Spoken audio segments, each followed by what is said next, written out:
Before you click away, make sure you're subscribed.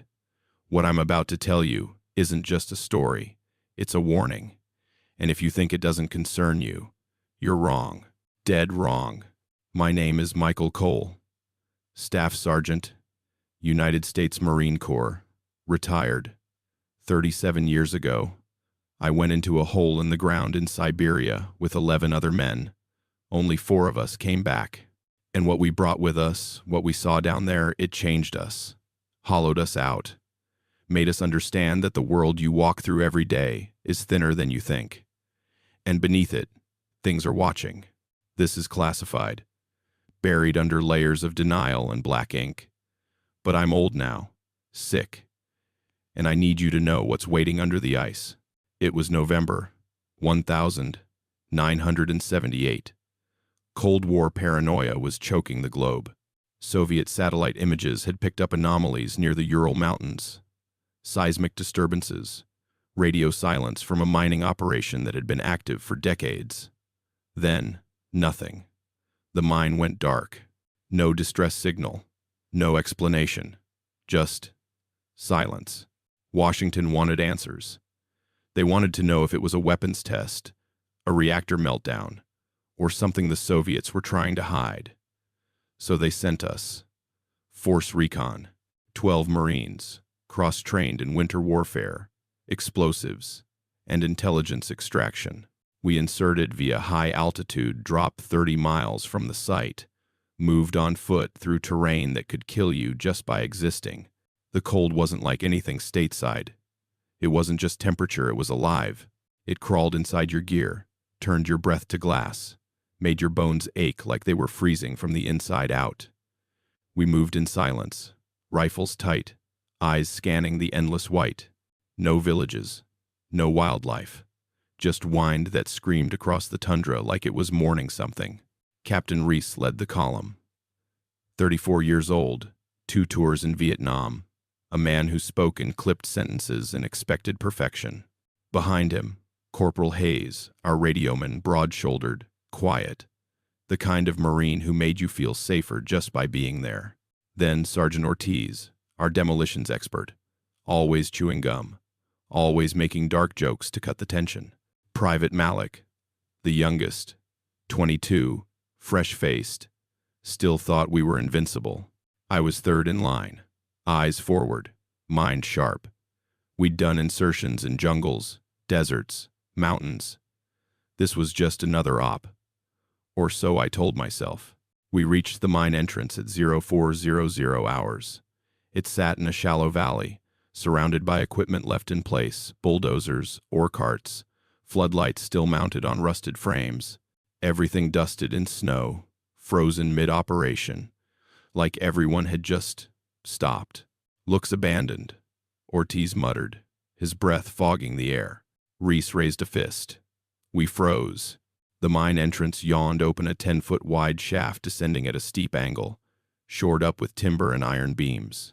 Soviet construction, functional, brutal, but something about it felt wrong. The darkness inside wasn't just absence of light. It was thick, heavy, like it was pushing back against the pale dawn creeping over the ridge. Cole, Malik perimeter check, Reese ordered. Everyone else prep for descent. I moved with Malik around the site. The equipment was old but intact. No bullet holes. No signs of struggle. Inside one of the dormitory shacks, we found bunks still made, a half-finished chess game on a table, a calendar frozen on the 14th of October, 1977. The stove was cold, the air stale and metallic. Where'd they go? Malik whispered. I didn't answer. I was staring at the wall above the chess game. Someone had scratched something into the wood. Cyrillic letters, jagged and desperate. Do not go down.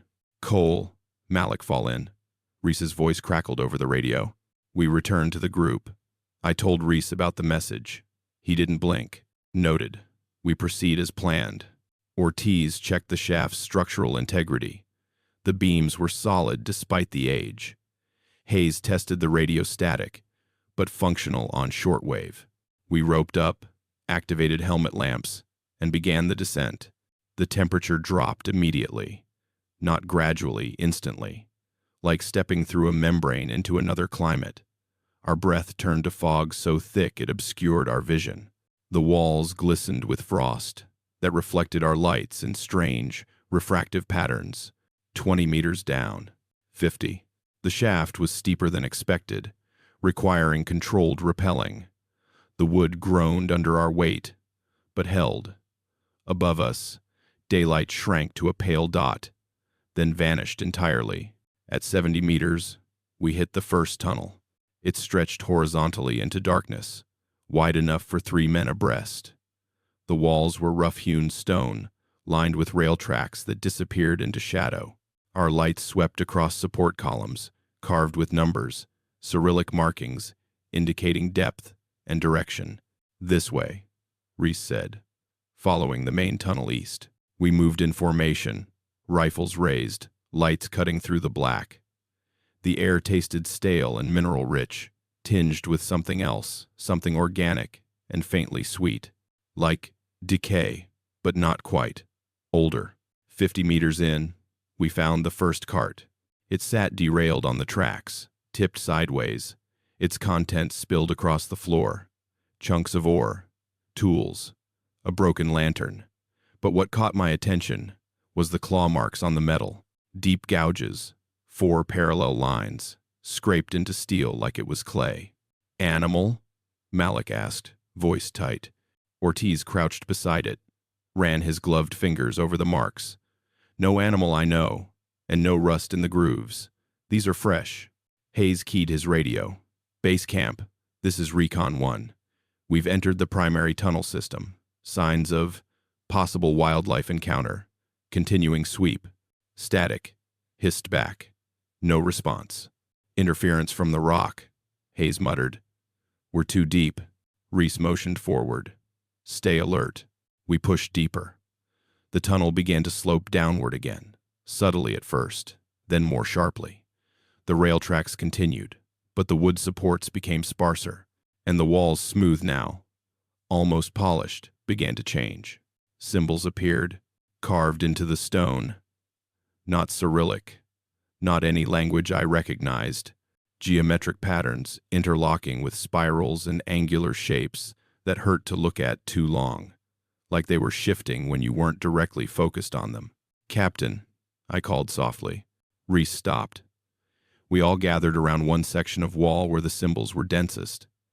They covered a 10-foot span, layered over each other, some deeper and older, others freshly cut.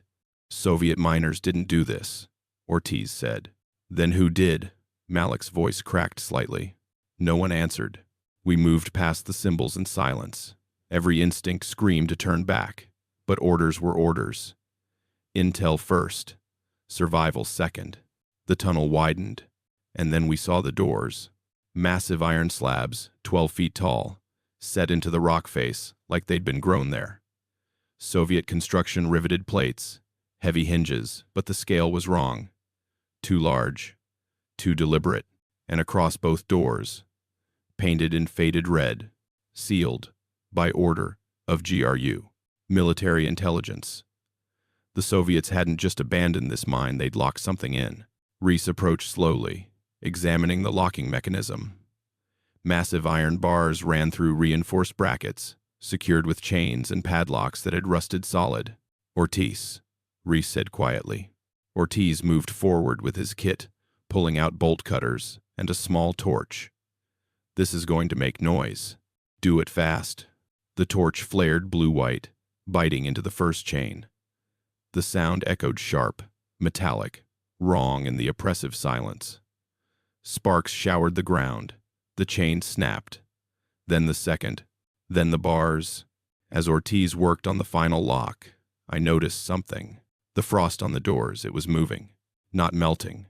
Crawling. Spreading outward in thin, crystalline threads, forming patterns that mirrored the symbols we'd seen earlier. "Captain." "I see it," Reese said. His jaw was tight. The final lock broke. For a moment, nothing happened. Then the doors groaned, a deep, resonant sound that vibrated through the stone, through our bones. They swung inward slowly, like they were being pulled by something on the other side. Beyond them, darkness, but not empty darkness. This was occupied darkness, thick, textured. It didn't retreat from our lights. It absorbed them, swallowing the beams until they faded to dull smudges 3 meters in. Hayes whispered into his radio. "Base camp. We've breached a sealed section. Proceeding with caution." Static. Louder now. Rhythmic. Almost. We entered. The chamber beyond defied logic. It was vast cathedral-sized, but the walls curved in ways that shouldn't work, converging toward the center while simultaneously seeming to expand.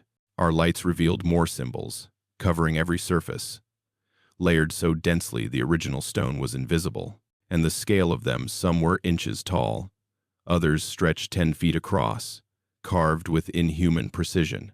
"Jesus Christ," Malik breathed. In the center of the chamber, suspended 2 meters off the ground by nothing visible, was the sphere, 3 meters in diameter, metallic, but not any metal I recognized. Its surface shifted between silver and black, and something that wasn't quite color, iridescent and reflective, but also somehow matte. Symbols, identical to the wall carvings, covered it, glowing faintly with pale blue light that pulsed in a slow, steady rhythm, like a heartbeat. The air around it shimmered, distorted, light bent at wrong angles, refracting in ways that made my eyes water. And the sound, God, the sound, a low hum, barely audible but felt deep in the chest, making my teeth ache and my skull vibrate. "What the hell is that?" Ortiz whispered. Reese stepped forward, slow and measured. "Hayes, document everything. Cole, perimeter sweep. Malik, Ortiz, stay sharp." I forced myself to move, circling the chamber's edge. The floor was smooth, almost glassy, with veins of that same strange knot color running through it like roots, and scattered around the sphere's base. Bones. Human.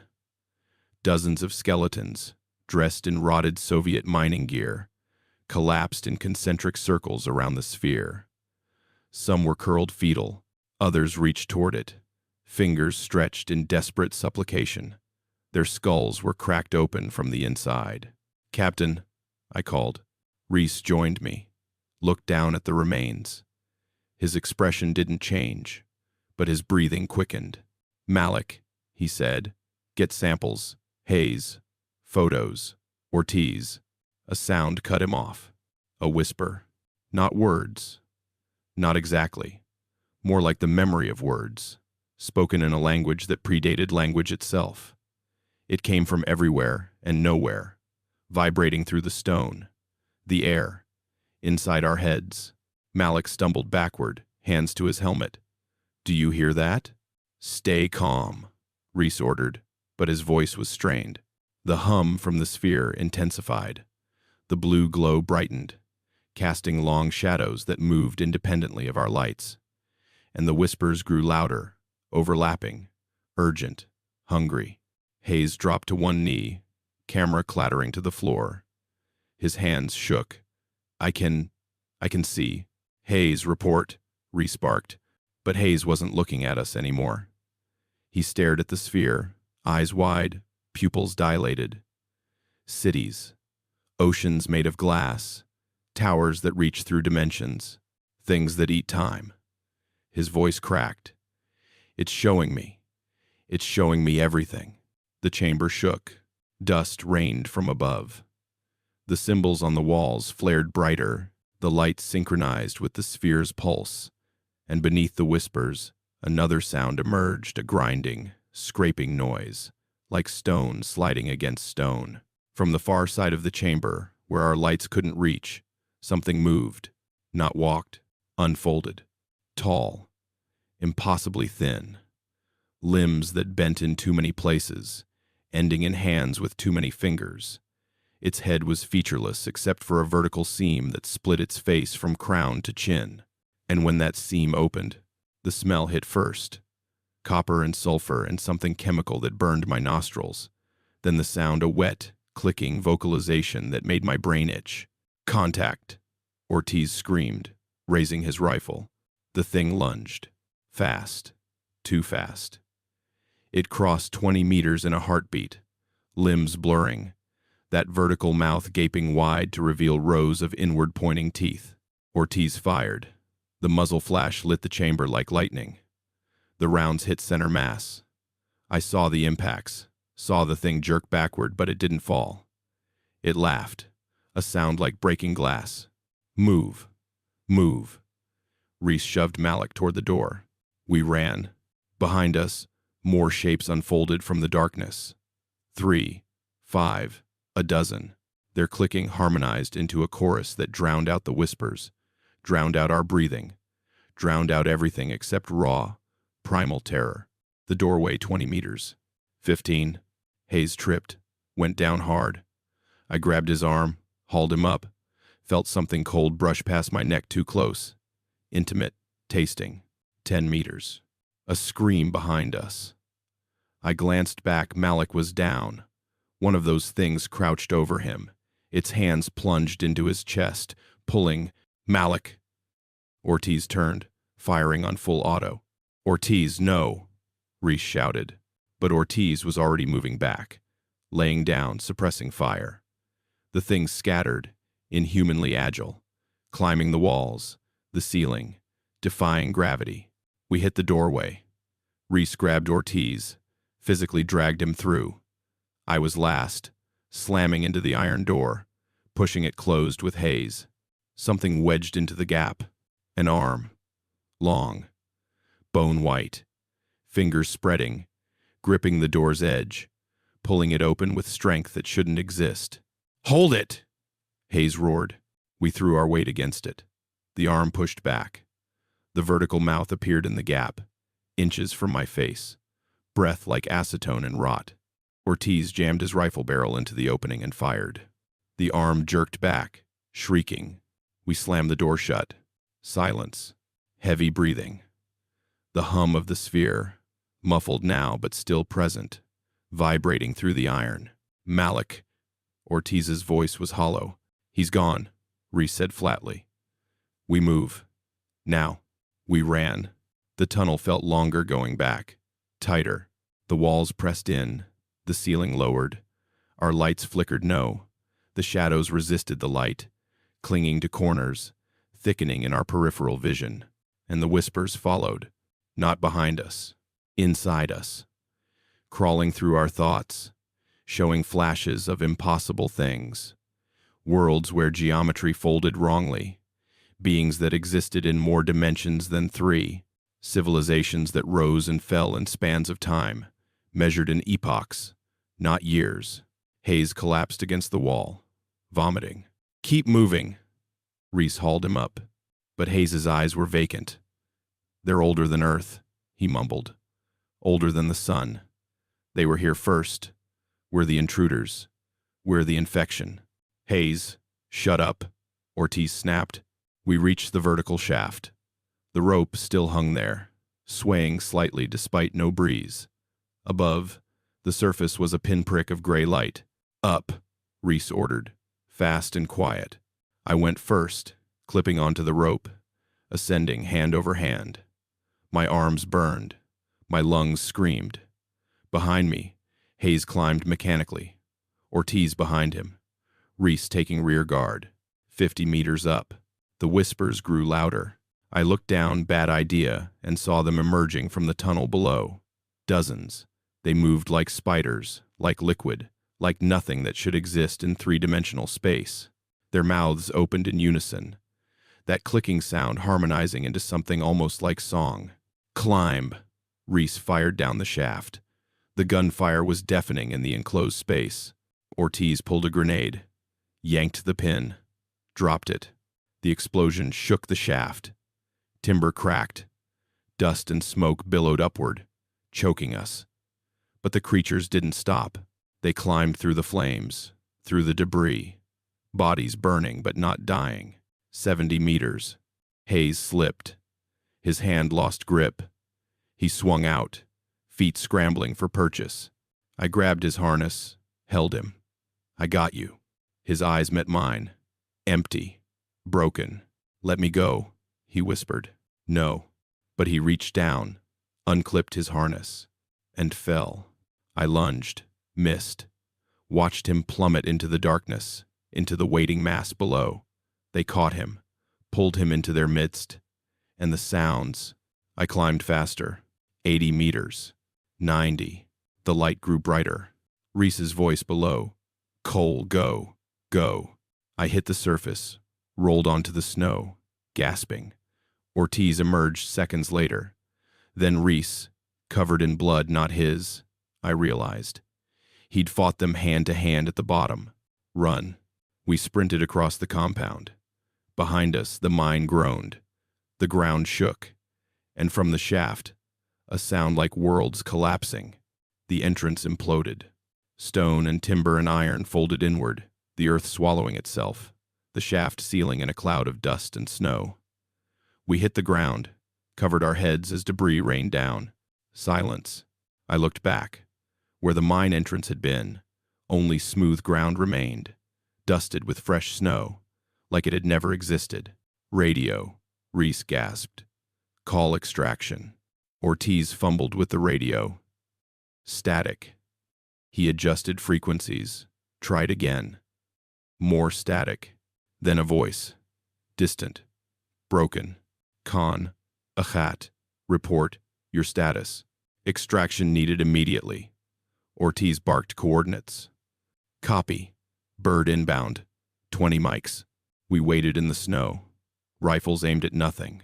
Watching the sealed earth. Waiting for it to split open again. It didn't. 20 minutes later, the helicopter appeared. Black against gray clouds. We boarded in silence.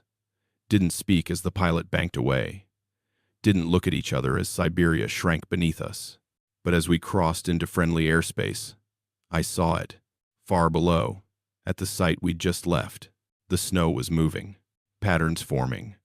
Spirals and angles that matched the symbols inside. Growing outward. Spreading. The debriefing took place in a windowless room beneath Fort Meade. 3 men in suits, no names, asked questions for 6 hours straight. We told them everything. The sphere. The creatures. The symbols. Malik and Hayes. They listened, without expression. When we finished, the lead suit gray-haired, dead-eyed leaned forward. This conversation never happened. You were never in Siberia. The operation was a training exercise in Alaska. You encountered a structural collapse. 2 men died in the accident. Those are the facts. That's bullshit. Ortiz growled. The suit didn't blink. Those are the facts. Sign the documents. Accept the story, or face court-martial for desertion and cowardice under fire. We signed. They separated us immediately. Different bases, different units. I was transferred to a desk job in Quantico, given a medical discharge 6 months later, a psychological trauma from the Alaska accident. I didn't fight it, because by then, the dreams had started. Every night, I'd see the sphere, rotating slowly in darkness, its symbols rearranging, unlocking something, and I'd hear the whispers, clearer now, almost understandable. They weren't random. They were instructions, coordinates, times, places where the boundaries were thin. I tried to ignore them. I tried to drink them away, medicate them away, drown them in work and routine. But they grew stronger, more insistent, and I started noticing things, patterns in static, in white noise, in the spaces between radio frequencies, shapes and shadows that moved wrong, cold spots in rooms that had no reason to be cold. And the others, Reese, Ortiz, they felt it too. Reese called me once, 3 years after Siberia. His voice was hollow. It wasn't sealed, he said. We didn't lock it in. We woke it up. He hung up. 2 weeks later, he ate his gun. Ortiz lasted longer, became a contractor, worked private security in conflict zones, stayed busy, stayed moving. But he called me in, 89, voice shaking. I saw one, Cole, in Beirut, in a basement, just standing there, watching me. It didn't attack. It just smiled. He disappeared 6 months later. No body, no leads. And I've been running, ever since. Not physically. I can't outrun this. But I've been documenting, researching, trying to understand. Because I think I know what that sphere was. Not a weapon, not a power source. A beacon, a signal, broadcast across dimensions, across time, calling to something vast and patient and utterly alien. Something that's been waiting for eons, trapped outside our reality, looking for a way in. And we rang the dinner bell. Since 1978, there have been incidents, unexplained disappearances near deep excavation sites, mining disasters where entire crews vanish without trace, seismic readings that don't match any known geological activity. And always, that same symbol pattern appearing carved into rock, scratched into metal, drawn in blood. They're spreading, slowly, patiently, establishing footholds. The government knows. They have containment protocols, specialized units, entire departments devoted to suppression and cover-up. But they're fighting a losing battle, because you can't kill something that exists partially outside our dimensional framework. You can't contain something that can fold through spaces humans don't have words for. All you can do is delay, and the delays are getting shorter. Last week, I got a package. No return address. Inside a photograph, satellite imagery, dated 6 days ago. Siberia. The site of the mine. The snow is gone. The ground is cracked open. And rising from it, barely visible through atmospheric distortion. A structure. Massive. Geometric. Impossible. Growing. I don't have long now. The dreams are constant. The whispers don't stop. And sometimes, when I close my eyes, I see them, standing in corners, in doorways, watching, waiting. They know.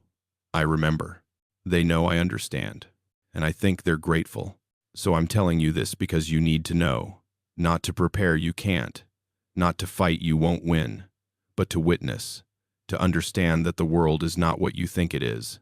That beneath the surface, behind the veil of normalcy, things are moving, waking up, coming through, and when they arrive in force, not if, when it won't be with fire and fury, it'll be quiet, like a door opening in an empty house, like footsteps in an uninhabited room, like shadows learning to walk.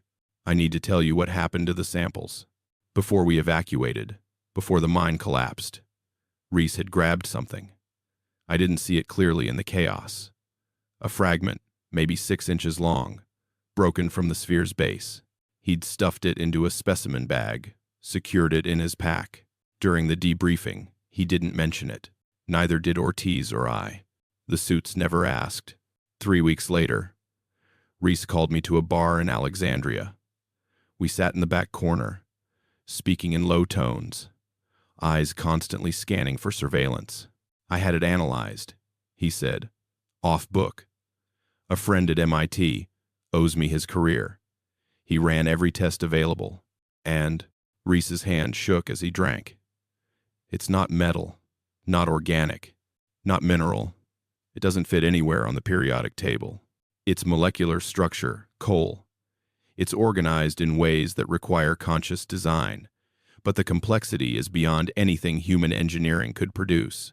And it's, he paused, choosing words carefully, reactive. When exposed to neural tissue, it resonates at frequencies that match human brainwave patterns. English, Captain. It reads minds, or influences them. My contact couldn't tell which. But after 3 days of exposure, his lab assistant started drawing those symbols, compulsively, filled 40 notebooks before they sedated her. And Cole, his eyes met mine, bloodshot and desperate. The symbols were instructions, mathematical formulae describing spatial geometries that shouldn't exist, coordinates to places that aren't on Earth, maybe aren't in this dimension. Where's the fragment now? Gone. I destroyed it. Melted it in a thermite reaction hot enough to vaporize tungsten. He laughed bitterly. Except it didn't vaporize. It absorbed the heat, glowed brighter, started emitting radiation across spectrums we don't have instruments to measure. So I encased it in lead, concrete, dropped it into the Potomac, weighted down with chains. Jesus, Reese. That's not the worst part. He leaned closer. Before I destroyed the lab samples, my contact ran one final test. Carbon dating, trying to determine age. And the equipment kept malfunctioning, giving impossible readings. So he tried uranium lead dating, potassium argon, every radiometric method available. Same result. Cole, that fragment is old, older than the oldest rocks on Earth, older than the planet. The most conservative estimate puts it at 8 billion years. The number didn't compute. That's older than the solar system, older than the sun. Reese finished his drink in one swallow. Whatever built that sphere, whatever is that sphere, it predates human existence by eons. It was here before us. And I think, his voice dropped to a whisper, I think it'll be here after. That was the last time I saw him alive. But he was right. The sphere isn't sleeping. It's processing, calculating, preparing, and we're not the first to find it.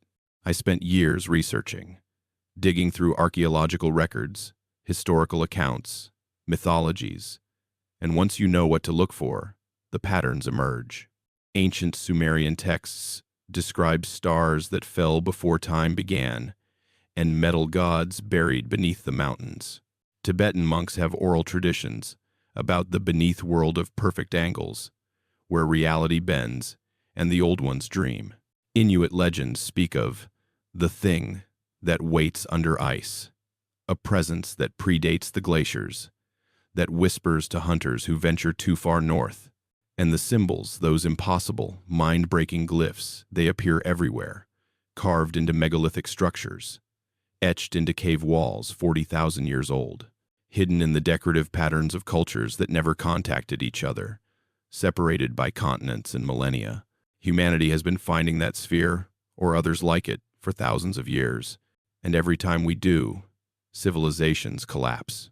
The Bronze Age collapse, the abandonment of Angkor Wat, the disappearance of the Anasazi. Events historians attribute to climate change, warfare, disease. But what if those are just cover stories? What if those cultures dug too deep, found something that shouldn't be found, and paid the price? What if we're next? I started noticing the signs 5 years ago. Increased seismic activity along tectonic fault lines with no geological explanation. Mass animal die-offs, whales beaching themselves, birds falling from the sky, insects vanishing in unprecedented numbers, unexplained power outages affecting entire regions. And the people. God, the people. Sleepwalking incidents up 300% globally. Mass hallucinations in crowded cities. Spontaneous violence with perpetrators reporting voices that commanded them. The media calls it stress, social media toxicity, environmental factors, but I see the pattern.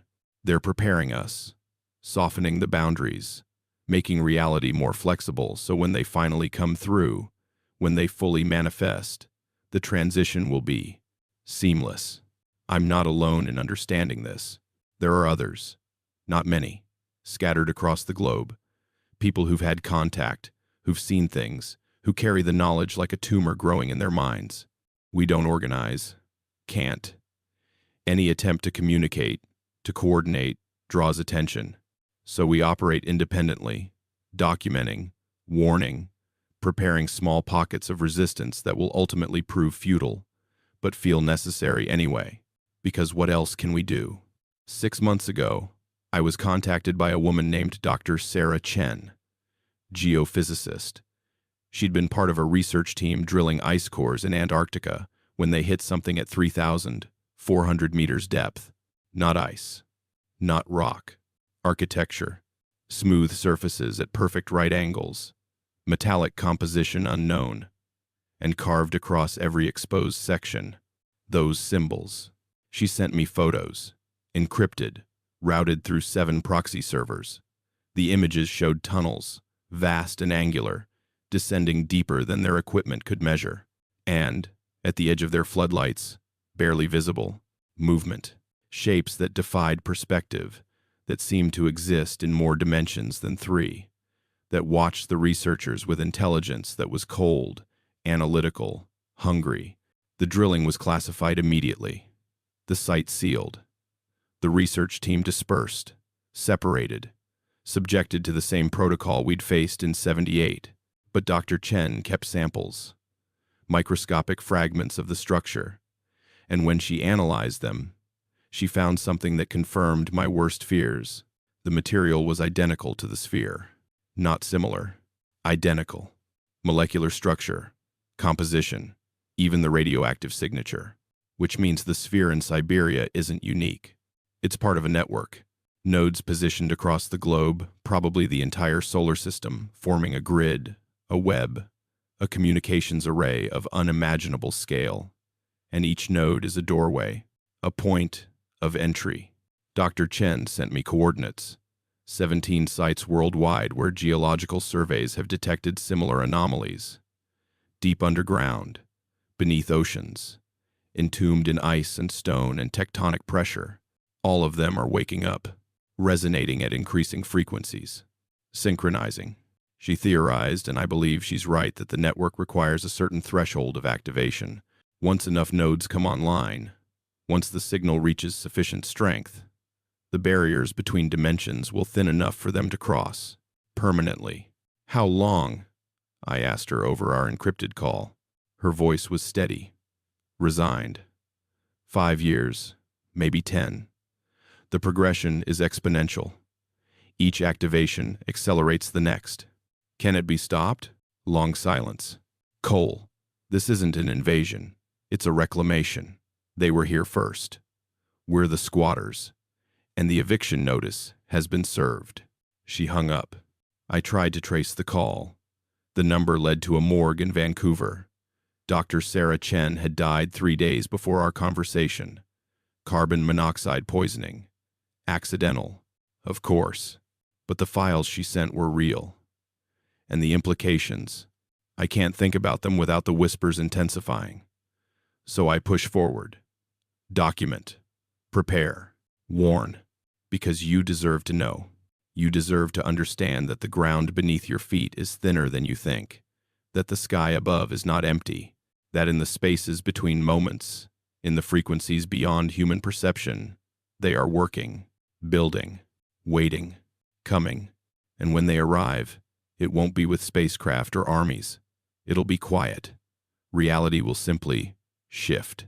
You'll wake up one morning and notice small differences, shadows that don't match their sources, reflections that move independently, sounds that shouldn't exist clicking, whispering, that resonant hum that makes your bones ache. You'll dismiss them as stress, fatigue, imagination, until you can't anymore. Until you turn a corner and see one standing there, tall and wrong and patient, its vertical mouth opening in something that might be a smile. And by then, it'll be too late. I'm telling you this not to frighten you, though you should be frightened, but to prepare you, to plant a seed of awareness so when the changes begin, when reality starts to fracture, you won't be completely blind. You'll remember this moment, this warning. And maybe that knowledge will give you a few extra seconds. A chance to run, to hide, to fight, even though fighting is useless. Or maybe it'll just make the end more bearable. Knowing what's happening, understanding the nature of the predator. I don't know anymore. What I do know is this. In 1978, 12 Marines entered a Siberian mine.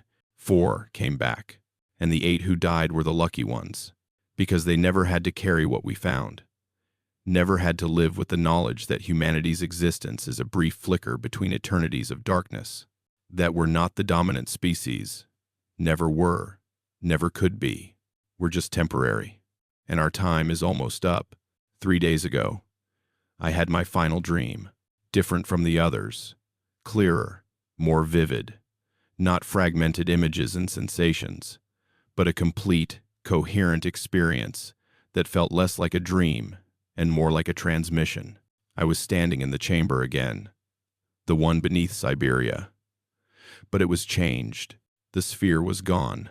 In its place, a doorway, circular, 10 meters across, bordered by those impossible symbols glowing with light that hurt to perceive. And through the opening, instead of stone, instead of darkness, space, not outer space, not the vacuum between stars, something else entirely. Dimensions folded into dimensions, geometries that shouldn't exist rendered visible, structures of such scale and complexity they made Earth seem like a single cell in an infinite organism.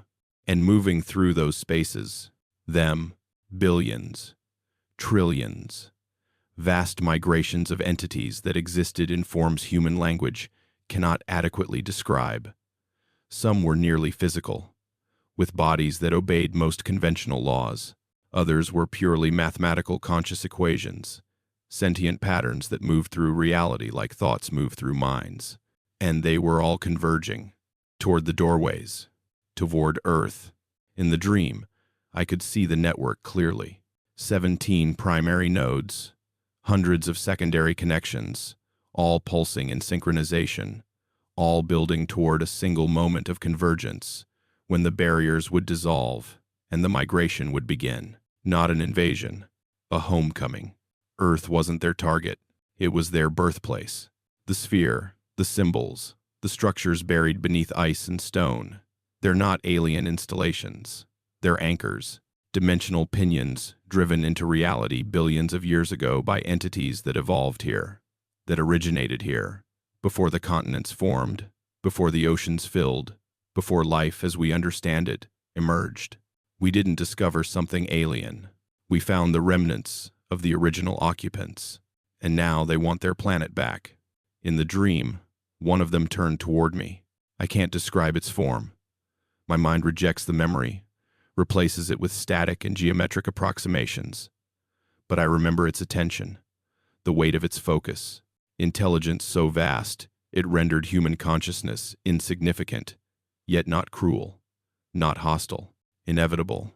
It spoke, not words, concepts transmitted directly into understanding. You were not supposed to endure. A temporary expression, a brief chemical accident. Your fear is irrelevant.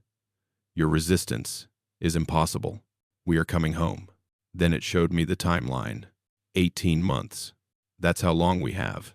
18 months until enough nodes synchronize, until the dimensional barriers erode sufficiently, until the doorways stabilize and the migration begins.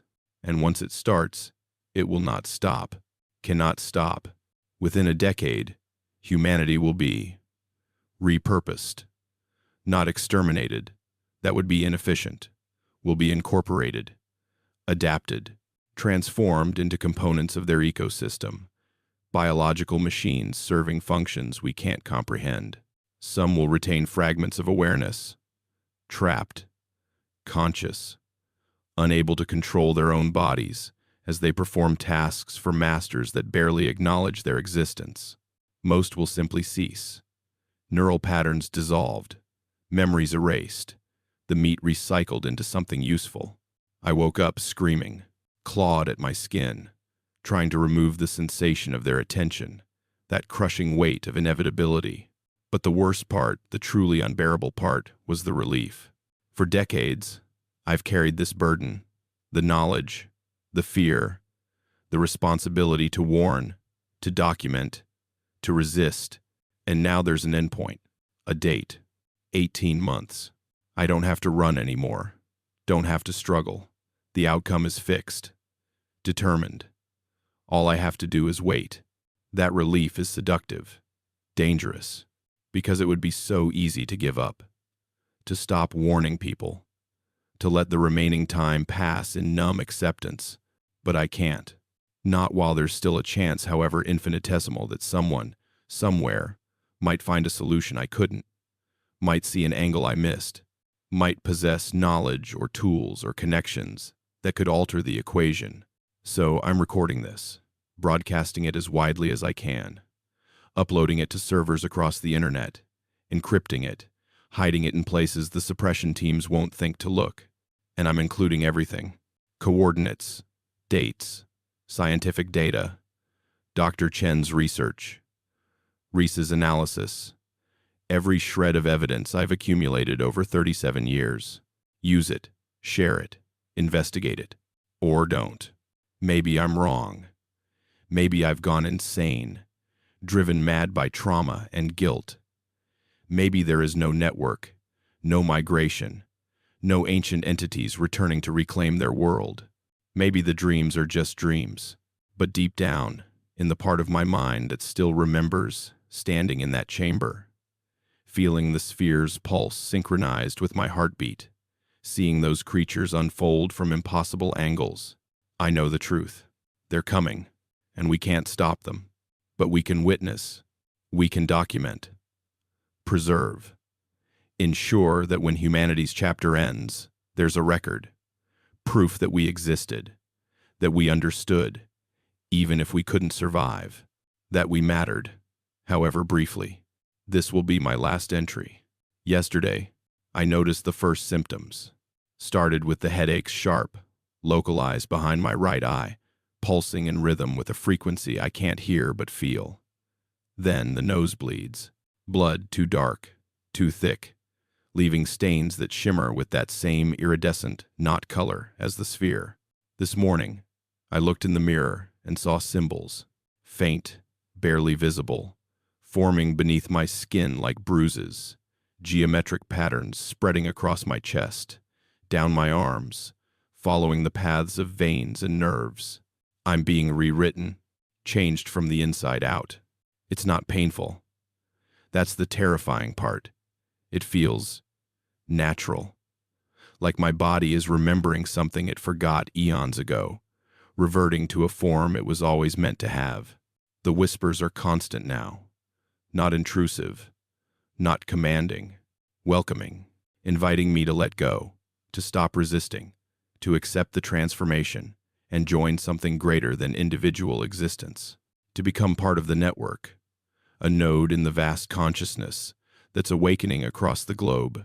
And God help me, part of me wants to, because the isolation carrying this knowledge alone, watching the world continue in ignorant bliss while apocalypse approaches, it's exhausting. The idea of connection, of communion, of dissolving into something larger and letting the burden disperse, it's seductive. But not yet. I need to finish this. Need to get the message out. Because you still have time. 18 months. Maybe less if my timeline is wrong. Maybe more if there are factors I don't understand. Use it wisely. Prepare. Not with weapons or bunkers, those won't help. But mentally, psychologically. Prepare yourself for a reality that doesn't conform to human expectations. For encounters with intelligence that doesn't value individual consciousness. For changes so fundamental, they'll redefine what human means. And if you can't prepare, at least notice. Pay attention to the signs. When shadows start moving, wrong, acknowledge it. When you hear clicking sounds in empty rooms, listen. When you find yourself drawing those symbols without knowing why, stop. Don't investigate. Don't touch. Don't try to understand. Run. Distance won't save you ultimately, but it might buy time. Might give you a few more days or weeks before the transformation reaches your area. And those days matter. Those weeks are precious. Spend them with people you love. Do things that make you feel human. Create beauty. Share joy. Because soon, so very soon, those experiences will become impossible. And when the end comes, when you see them emerging from doorways that shouldn't exist, when reality fractures and the migration begins, don't fight. You can't win. Instead, witness. Observe. Remember. Because even if humanity ends, even if we're recycled into components of their ecosystem, there's value in knowing, in understanding what happened, why it happened. We weren't murdered. We were reclaimed. And maybe impossibly, irrationally, that knowledge will matter to whatever we become. The symbols on my skin are glowing now, faintly, pulsing with that same heartbeat rhythm as the sphere. I can feel them connecting, linking me to the network, transmitting data I don't consciously understand but that my body is processing automatically. Coordinates, chemical formulae, instructions for biological reconfiguration. It's accelerating.